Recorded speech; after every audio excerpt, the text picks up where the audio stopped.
Hey foodies, welcome back to our channel. We are back after a long time. So today's video will be white mutton korma. It is rich and creamy.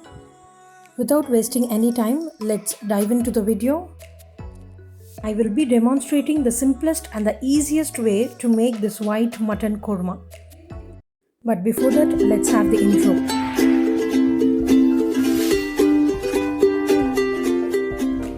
For this, I have taken about 400 grams of meat and added about 1 teaspoon of salt, 1 tablespoon of ginger garlic paste, 1 tablespoon of crushed pepper, and about 1/4 cup of curd. Mix everything thoroughly and keep it aside for the next half an hour. Let's see what all the ingredients we need for the gravy.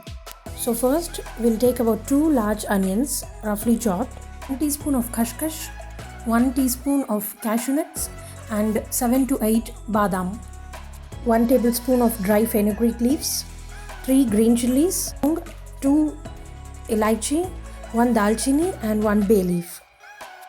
Let's get ready with the main ingredient of the recipe, that is the white paste, by adding badam, cashew nuts, khaskhas and about 1/4 cup of hot milk. Let's grind this mixture to a fine paste.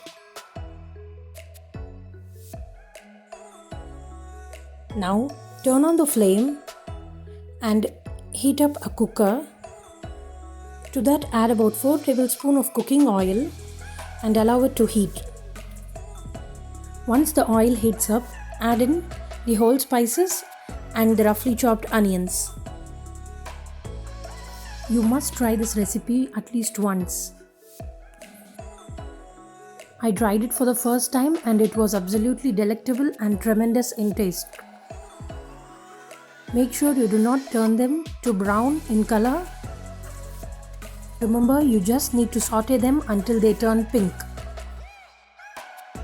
Then 3 whole slit green chilies and mix well. Now add in the marinated meat. Mix it thoroughly. Leave the flame on the medium-high heat and let the meat sear for the next 10 to 12 minutes, or until the raw smell of the curd and ginger garlic paste disappear. Another way to check if the raw smell has disappeared is that the watery substance will disappear and the oil will be floating on the top of the meat. After about 10 to 12 minutes, you can see that the oil has been started to float on the top.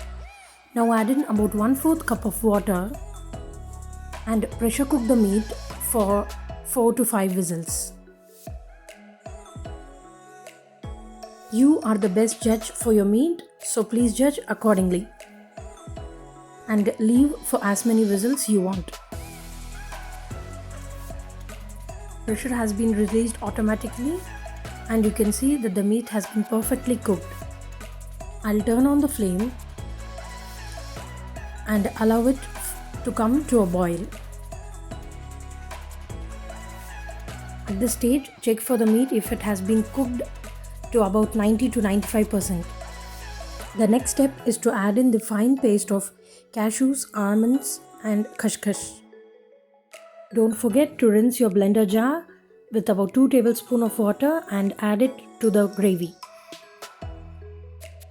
Leave it on a medium flame and let it boil for about 5 to 7 minutes.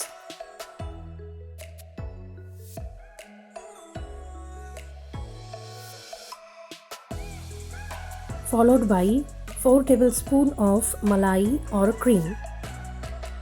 Now leave the flame on simmer for about 10 to 12 minutes so that entire gravy combines and jams well together.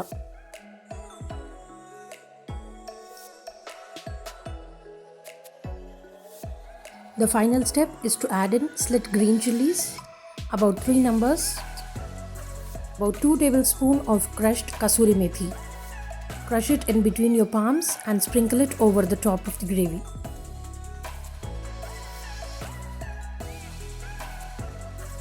This adds up extreme flavor and taste to the entire gravy.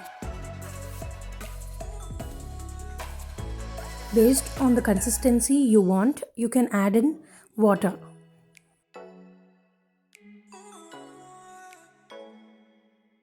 I added about half cup of water as I wanted to serve it with rotis. You can see that the gravy is absolutely ready to be served. This goes extremely well with rotis, naan, paratha, fulka, etc. Hope you will like this video and share it with your family and friends. Make this recipe for your family and enjoy this. For more such unique content, make sure you subscribe and press the bell notification for latest updates. Until then, it's signing out here from Azeeba's Cuisine. Take care, stay safe and stay home.